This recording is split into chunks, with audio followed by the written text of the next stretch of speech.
Haut dans l'Himalaya, niché parmi les pics imposants et enveloppé de brume, se trouve une substance imprégnée de légende et vénérée pour ses propriétés curatives, le shilajit.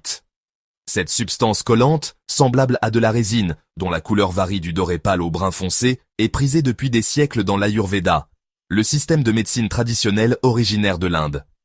Connu comme le destructeur de faiblesse et le conquérant des montagnes, le shilajit est considéré depuis longtemps comme un puissant adaptogène, soutenant la résistance naturelle et la vitalité du corps. Les textes ayurvédiques anciens, datant de milliers d'années, vantent les vertus du shilajit, décrivant sa capacité à améliorer la force, à promouvoir la longévité et à favoriser le bien-être général.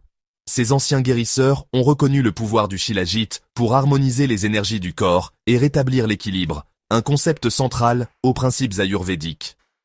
Trouvé dans les régions reculées de haute altitude de l'Himalaya, le shilajit était un produit précieux, souvent réservé à la royauté et à ceux qui cherchaient à améliorer leur prouesse physique et mentale.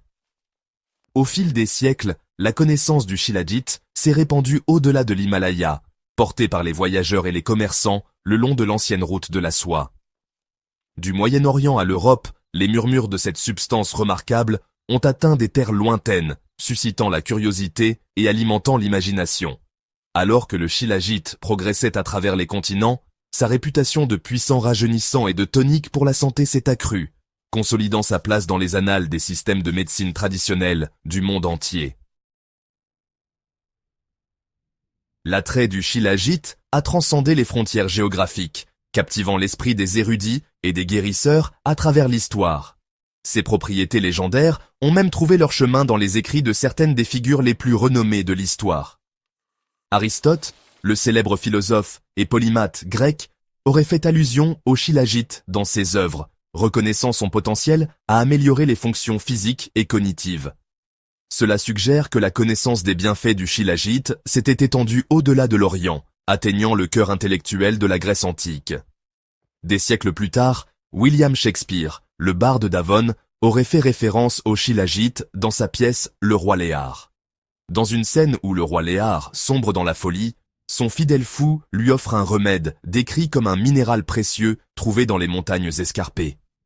Cette description, associée au contexte de la scène, a conduit certains spécialistes à supposer que Shakespeare faisait allusion au shilajit, soulignant sa capacité à restaurer la clarté mentale et la vitalité.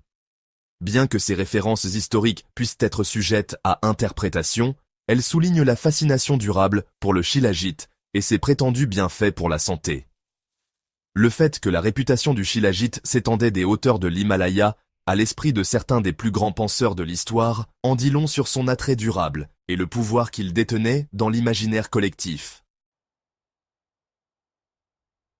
La création du shilajit est un témoignage des forces impressionnantes de la nature, un processus qui se déroule sur des millénaires dans l'environnement rude et impitoyable de l'Himalaya.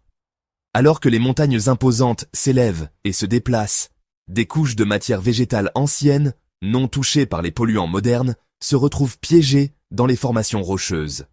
Au fil du temps, soumise à une pression intense, à la chaleur et à l'activité microbienne, cette matière organique subit une transformation remarquable, se décomposant et s'humifiant lentement. Le résultat de ce processus complexe est le shilajit, une substance complexe riche en acide fulvique et humique, en oligoéléments et en autres composés bioactifs. Imaginez l'immense pression des montagnes, les forces incessantes qui façonnent la croûte terrestre, agissant de concert avec le délicat équilibre des décomposeurs de la nature pour créer cette substance extraordinaire. C'est un témoignage de la puissance du temps et de l'interaction complexe des processus géologiques et biologiques. Au fil des saisons, le shilajit s'infiltre progressivement des fissures et des crevasses des rochers, poussé par la chaleur du soleil. Cet exsudat visqueux et riche en minéraux est ensuite soigneusement collecté par des cueilleurs locaux, qui bravent le terrain dangereux pour recueillir ce précieux don des montagnes. Le processus de formation du shilajit témoigne de l'interconnexion de toutes choses. Un rappel que même les substances apparemment les plus inertes sont imprégnées du potentiel de vie et de transformation.